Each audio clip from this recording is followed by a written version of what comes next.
submitted fiscal year 24 operating and capital budgets, and it's nice to be back in person after our virtual presentation. So you have copies of the book in front of you, and it'll be on the screen as well. So ready? The submitted fiscal year 24 government-wide operating budget totals $4.9 billion. It represents an increase of $33 million or 0.7% over the adjusted fiscal year 23 budget. As you can see, the general fund, which is the green portion, comprises over half the government-wide budget, followed by non-county funds, which is the red portion, which are funds directly received primarily by the education-related entities, and for which the council only approves the spending level, does not authorize or appropriate these funds. The government-wide budget also includes the enterprise funds, which include Metro and the food services for schools, which are designed to be self-supporting and also are not appropriated and shown for informational purposes. So this chart provides some added detail on the government-wide operating budget, including the changes in the amounts and percentages from the adjusted fiscal year 23 total to the proposed fiscal year 24 total for each fund. You'll note that we have adjustments in the FY3 column to reflect amounts that have been adjusted for supplemental appropriations since the council adopted the FY23 budget back in May. So as you can see, the general fund is driving the total budget increase, offset by a lower level of gifts and grants funding, and that's due primarily to waning influence of federal ARPA funds on the state budget. And you can also see that planned spending in Economic Development Financing Fund is a bit less, and a portion of that is being used for the new Housing Opportunities Fund.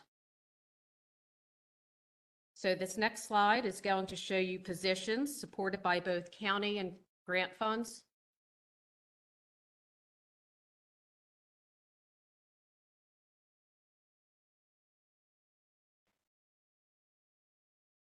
There we go. So for fiscal year 24, there are 119 net additional authorized positions for all funds. And as you can see, this is primarily for the schools, and that's due largely to full-day pre-kindergarten teachers and paraeducators per the blueprint. And we have positions for English learner programs and athletic trainers. Transfers primarily reflect positions that were ARPA funded and have been moved into the general fund. And additions are mostly in public safety that are for fire and for the health and housing office under the Health and Human Services line. And we will be providing more information about these changes in positions in the agency budget analyses. So now we're highlighting the county's general fund, and this slide shows the revenue sources of the general fund, which are approximately 81% funded with property taxes and income taxes, the green and blue slices of the pie. And this year you see another significant slice in red, that's a surplus funding of $166 million. So one-time costs exceed the amount of surplus funding, which, consistent with the SAC policy, it means that the surplus is not being used to pay ongoing costs. So this next slide shows the composition of the general fund's budget revenues, the budgeted column being on the left compared to the legislative branch's revenue projections on the right, reflecting a negligible difference in total. You will see some sources that do differ. Next, here you see a history of general fund revenues. The bottom portion of the blue part of the graph is property taxes, which tend to provide slow and steady, stable growth. The next bar is the green for income tax, which widened a bit a few years ago with the change in the tax rate. And then the light purple is perhaps most notable this year. Looking back a few years, you can see how the actual fiscal year 22 and fiscal year 21 yielded historic highs in transfer and recordation tax revenue.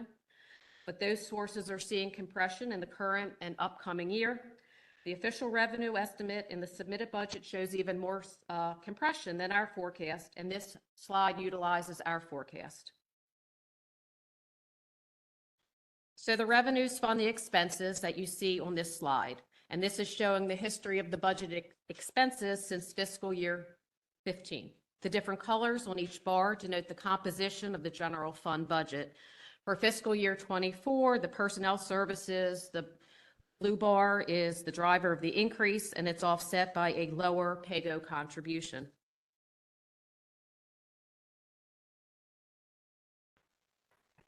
So for fiscal year 24, the general fund budget totals $2.7 billion, reflects an increase of approximately $49 million or 1.8% over the adopted fiscal year 23 budget.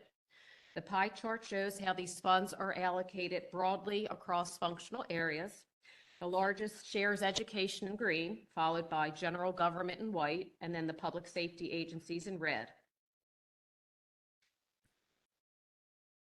This next slide shows the more significant budget changes at the agency level, and they are ranked by dollars. The largest increase is in general government PAYGO, contribution to the capital budget, followed by insurance, which includes an additional $15 million above the administration's previously adopted OPEB funding plan.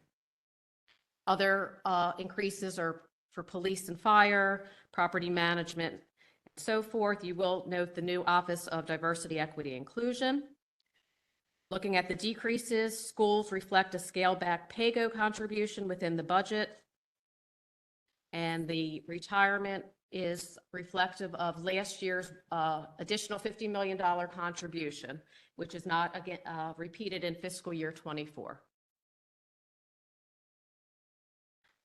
So here we can see the components of the change in the general fund budget from greatest to least. The first bar on the left shows that the largest increase is to ongoing public safety salary commitments. And you do see on the right, there's an offset of this cost with turnover savings anticipated for these agencies. Next to public safety on the left, you can see the stepped up contribution to capital for general government. The top part of the bar and the bottom part in the green is what I mentioned. There's a reduction to the PAYGO contribution to schools. So next is the general government contributions for OPEB that I just mentioned, $15 million above what had been planned. And the first positive green bar represents the new ongoing amount heading to the schools. And finally, the other large decrease at the far right is reflective of the additional $50 million I just mentioned for the one-time contribution last year to retirement. And again, most of these changes will be discussed at the individual hearing agencies. So I've talked about surplus, and this next slide is what is in the budget message. As you can see, the budget projects $529 million in total surplus at the end of fiscal year 24. That includes $254 million in the rainy day fund and an additional $274 million outside of the rainy day fund. So as occurred this past year, but to somewhat of a lesser extent this year, a portion of surplus that is anticipated to be available this coming June is budgeted for PAYGO contributions to capital. So this slide shows the history of general fund PAYGO appropriations, including appropriations for the Enhanced Productivity Through Technology Fund and the Economic Development Financing Fund. As you can see in fiscal year 23, the amount of PAYGO funded was historic, and you can see a continued significant contribution again in fiscal year 24. So the proposed fiscal year 24 general fund budget is approximately $3.2 million under the Spending Affordability Committee's spending guideline. The guideline is in place to ensure that growth in ongoing funding commitments don't exceed growth in the county's economy. And as we've previously mentioned, we've talked about PAYGO, the one-time use of PAYGO being a large contributor of that. So the fiscal year 24 budget is also in compliance with the Spending Affordability Committee's debt service guideline, which is set at 9.5% of general fund revenues. And that ratio is estimated to be 8.2% for fiscal year 24, and that's based on our forecasted revenues. So for this debt measure, a positive general fund revenue forecast helps suppress the ratio, but the more significant factor the past couple years is the decreased need for debt issuance due to the county's robust surplus levels. The fiscal year 24 budget is also in compliance with the SAC's Debt outstanding guideline, which is set at 2.5% of the county's total assessable property value, and that ratio is estimated to be 1.8% for fiscal year '24. Total debt outstanding is decreasing in fiscal year '24, while the assessable base is continuing to rise. So talking about debt is a good transition to the capital budget. Details on both debt service and the capital budget and program will be discussed in the separate hearing on May 17th. So this pie chart is a snapshot of consolidated public improvements, or CPI, which is a portion of the capital budget that the council approves and that the general fund bears the brunt of financing. So with fiscal year '24 being the first year of a biennial cycle, slightly more than half is funded with current and future general obligation bonds, and that's followed by general fund pay-go and then state funds. This slide does not include state funding that goes directly to the schools for school construction projects. So here we shift from the sources of funding for CPI projects to the type of projects that are being funded. And you can see the majority goes to schools in red, followed by buildings, recreation, and then roads. And given the number of projects that are funded, details will be discussed either within the respective agency's budget or at the capital budget hearing. And then this last slide shows the total capital budget for FY '24, which totals $1.38 billion. It includes the $625 million in CPI projects we just talked about, plus the additional $751 for Metropolitan District Fund projects, which are the water and sewer projects that the council does not appropriate.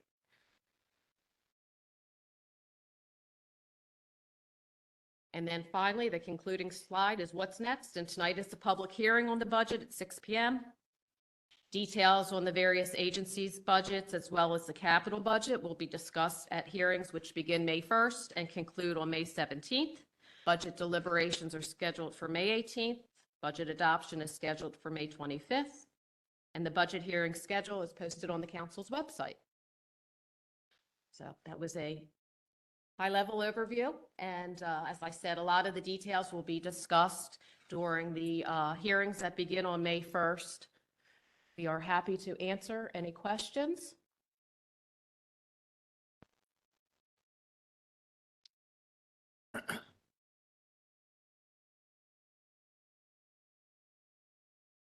Lauren, do you have any idea where we are historically with program open space? You know, how that matches to previous years? That'll be discussed in the Rec and Parks budget. Okay. As well as probably capital. So, but we will make sure that is highlighted. So, Yeah, I know the administration has done a very good job, candidly, of spending that account down. Previous years, previous administrations didn't access that account to actually purchase parkland. So I'm just curious. I also know that that's funded through real estate transfer taxes at the state level. So I was just curious where that was compared to previous years. if we can Thank you. easily find that. Mr. Chairman. Yeah, I just have a point to make of interest. Looking at the revenues from property taxes and income taxes, 2 years before I was elected to the state legislature, the Baltimore County delegation was successful in passing legislation eliminating the property tax in Baltimore County completely and substituting income tax. Then Governor Mandel vetoed it. So if you take a look now, it looks like the income tax and the property taxes they're about the same. And you can imagine, well, the income tax would have to be more than doubled in order to make up if we were to eliminate the property tax. So just to let you know how times have changed. And at that time, the property tax was very, very unpopular in Baltimore County. Petitions, letters, everything. It was quite the topic of conversation. And from that came the 4% lid on Homestead. increases in property tax. the so-called circuit breaker program in the state legislature, et cetera. So it was the effort on the part of the state and Baltimore County to take that burden away from families who really had difficulty paying property tax. They were in a situation, some of them, where if they didn't have that relief, they couldn't afford to stay in their homes. So times they haven't changed. Thank you. Mr. Chair. Councilman Patel. Thank you. Lauren, on this chart, FY '24 operating budget, general fund, agency changes. Mhm. So it describes the funding level in fiscal '23 and compares it to fiscal '24. Right. And is it possible to see the difference in positions for each of these categories? So for example, there's a $10 million increase in police. That could be vehicles, could be personnel, I don't know. Right. So you want to know how much of that total relates to personnel versus operating costs? Correct. Okay, we can. Another one of interest, diversity, equity, and inclusion. Mhm. That's So mostly that one did personnel. not have an agency last year and was in the executive branch. And so is that 2 positions, 4 positions, 8 positions? I think it's 9 or 10, and most of them are coming out of human resources being transferred. That is what I was trying to find out. Is like, where is it coming? Yes. Where is it going? Is it a net in? And then for a new agency, like you may remember, we went through this when we had a newly formed Office of the Inspector General, where we had a certain set of positions and a certain budget for those positions. So I'd be interested in seeing, I think it'd be valuable information on a new agency like that. What is it, what's the impact of that agency? And how does it impact the agency, the agencies or agency from which the employees are coming? Right. And I see we have a large disparity, and I think I understand it for Board of Elections because we're not in an election year this year. And last year, right, there were 2 elections. This year, it's 1. So just those kinds of Right. detail would be helpful to understand To this chart. explain some of these changes, sure. Thank you. Mr. Chairman? Yes, sir. Yes, could you please go to Gifts and Grants Fund? It shows a decrease of $56 million. Now, as the year goes on, can the county expect that there'll be more grants that will come in? All the ones that you have to approve through supplemental appropriations, the bills. But And- this really reflects a lot, as I mentioned, a lot of the ARPA monies that have, are ending. So that have come through the state. But, right, they're non-lapsing. So grants are non-lapsing, meaning whatever's not spent will carry over till the end of the grant period that they can still use. So there's also ARPA funds that the county appropriated that they need to be committed by the end of December of 2024 and then expended by the end of 2026. So the $334 million, that is your estimate as to how much we'll get in gifts and grants. You don't, Right. that is. That is what's budgeted. So a okay. lot of times agencies will say, well, we received this much in 23, we expect a similar level in 24, and then if additional monies come in or new grants, they come before you for approval to spend. Do you have any idea with last year's budget, how much was budgeted as coming in from gifts and grants and how much actually was the final number, what it was? Is that, It's in the back, yep. Okay, Go thank- and pull that from the, but the 391, show your supplemental. So it took what was adopted last May plus all the supplementals the council has approved. That's why we refer to it as adjusted. okay.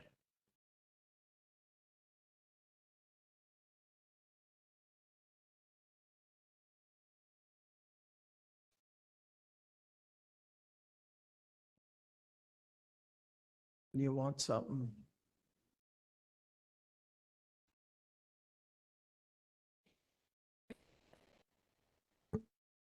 It's like, excuse me, 375.4 million. So about 16 million more dollars actually came in. So, okay, okay.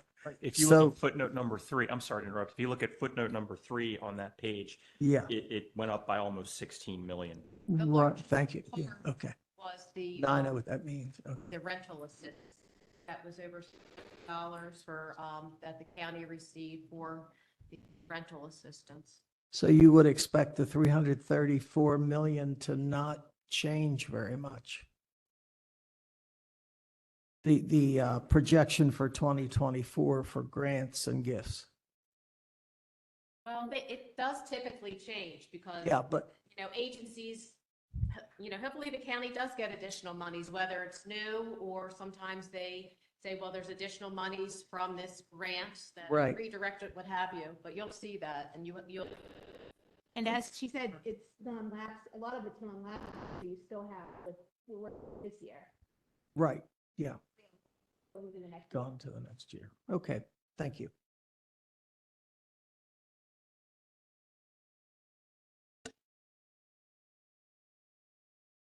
Wade, you're good? You're good? Okay, I'm sorry, I got stuck on a call, so I missed your whole presentation. You went too fast.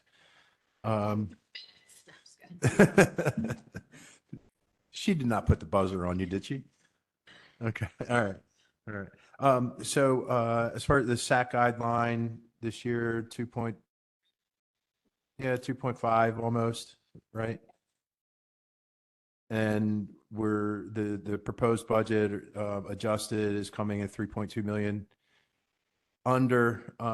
Do you or Liz want to speak to just traditionally, I'm trying to recall past previous budget years and where we were in terms of, and I know, what was it, last year, we were approaching that line and we had to make some cuts. Actually, we sent the budget back be reworked. Was that last year? The previous year? Previous year. Anyway, regardless of when that was, and I'll get my timeline established before the next time I ask the question, but do you want to talk about traditionally where we've been under the spending guideline, the SAC guideline, 3.2 million in this budget?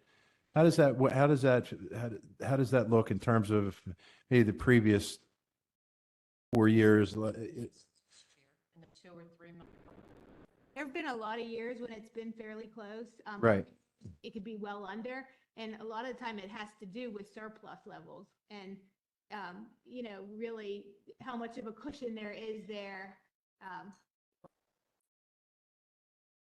I mean, in revenues, you want to make sure that your revenues can pay your ongoing expenses. So if there's, Sure. if right now the revenue estimates are all quite a bit above where the SAC guideline is. So that does give some comfort that there's room. There's room to think ongoing expenses and not have to worry about climbing up over where your revenues would. Okay, so you guys are, your department, you're okay with this 3.2 this year? It's within our recommendation, and our revenue estimate really hasn't changed a whole lot since February when it went out. Okay. And I'm just jumping to the next page. In terms of our debt service, we're over that, we're well under the 9 point, what is it? 9 point, we're under the 9.5, but we're over 8 again, and we have been for the last couple of years. Are we concerned about those incremental climbs up to I mean, this is looking. 9 3/4? It's looking pretty good right now. Yeah. Really, and that service is actually the total cost of debt service is going down. There's a little bit of pressure on the payments this year, the budgeted amount this year because of the technical thing about the use of debt premium to offset some of the interest costs. And because interest rates have gone up, you have a situation where they can get as much bond premium this year, and so there's less of that savings to sort of offset the interest costs. Too technical, but point being, debt service is going down because debt is going down. They're not issuing as much because they have a lot of surplus. And for the, I guess for the layman among us, so our debt is usually, especially bonds, those go out at a fixed rate. Correct? They would never be put out at a variable rate. There's some short-term borrowing that can be done, but the bonds are fixed, yeah. Okay, which is a large component of our budget, right? A large component of our debt, right? Okay.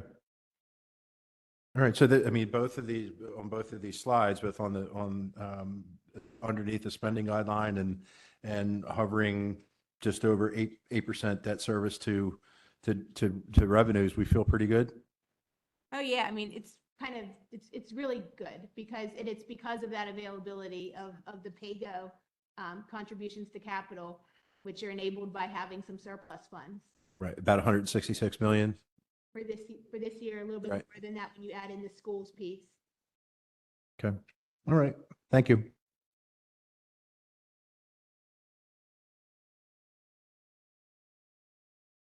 Additional questions, comments?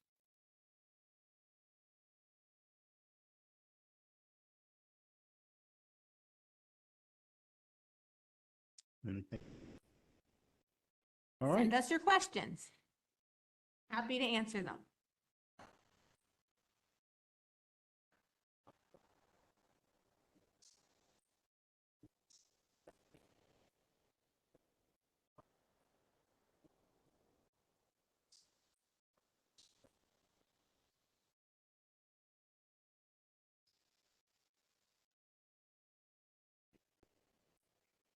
Operating or capital or both?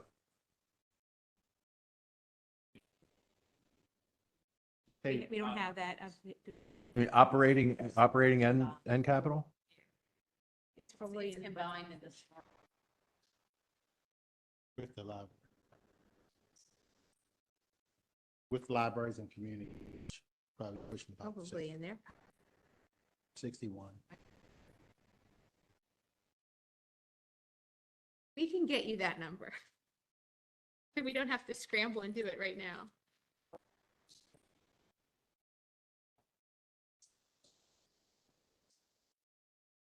Kevin, what's the number? There we go. 57. Units, library. It's 57.5. Of that itself is percent. Because this is the budget that we have no control over. You can do the math. Percentage of Are you saying- education. Are you saying? 52, 51, 52? Percentage of the total budget that is just education. Yes. Capital and op. Oh, capital too? Well, Yep. we'll get that. We gotta combine a couple of We're gonna schedules. Do here a little together. math and we're gonna, Throw me the numbers and. it's all right here. Wonder if our budget director. Let's say, Mr. Chairman. After your discussion.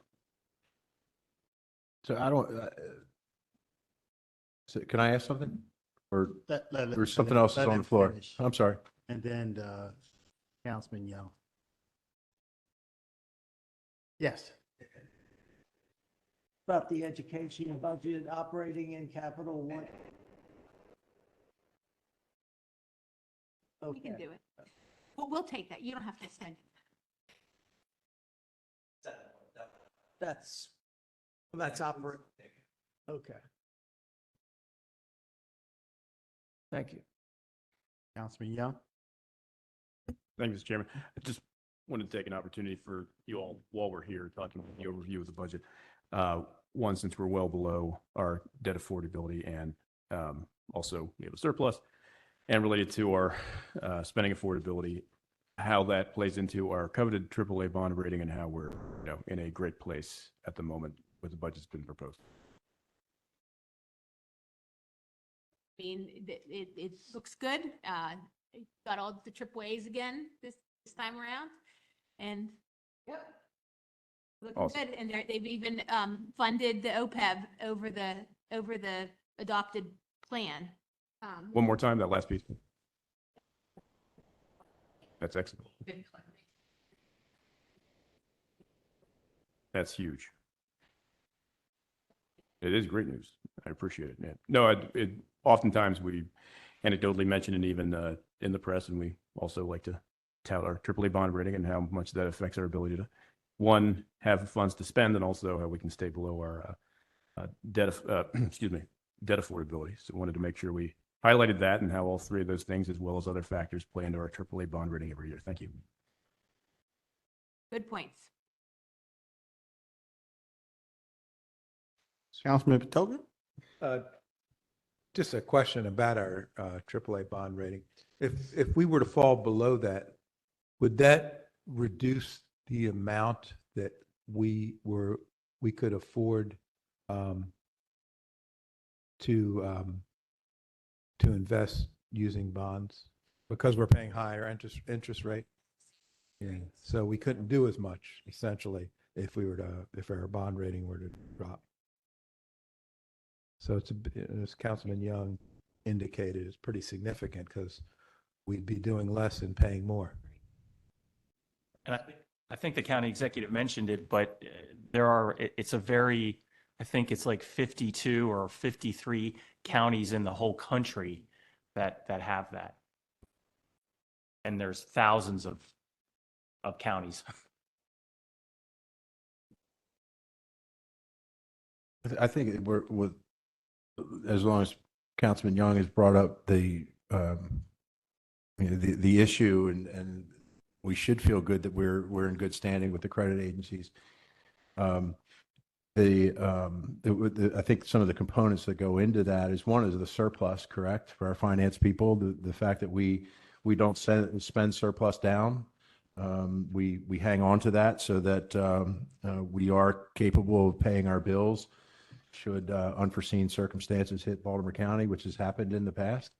And I think frankly, our ability to tax keeps our bond rating pretty strong. But I wanted to bring up something, been a pet peeve of mine for a few years, and I haven't raised it because it's not the biggest issue in the world. But since we have Mr. Reed here and the people that formulate the budget, going through the capital book, can we update the district by district sort of, not allocations necessarily, but if you look in the capital book, it'll say all districts, District 1, District 2, District 7, whatever.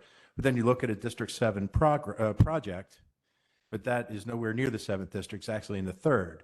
So I'm just wondering, are we using, it's not yours, Wade. Not everything in the budget is yours. I don't know when you'll get that through your head. This is your 9th budget. Maybe you will finally understand it. Anyway, so are we using maps that were from, I don't know, Kevin, what are we looking at here? Because it doesn't seem, there's not a level of accuracy there in terms of where the project actually is with respect to each district. Yeah, and I'm not saying fix it this year because this is already printed and ready to go, and we could do without it this year. But it's just sort of like, I'm going through it and say, wow, 7th district getting a lot. I'm like, well, wait, that's not in our district. That's not 7th district is getting a lot this year, and I'm thankful for it. But when you're going through it and you're like, well, I never heard of that road in my district. Did we just get a newly named road? So it's just a pet peeve, not a big deal, but something I think we could, for clarity's sake, moving forward, put that on your to-do list. Thanks. Sorry, Wade, just had to take you to school there. Any additional questions or comments? Well, don't have any more. I guess we can take anything else? Guess we can take a quick break and be back here in 7 minutes to start the work session.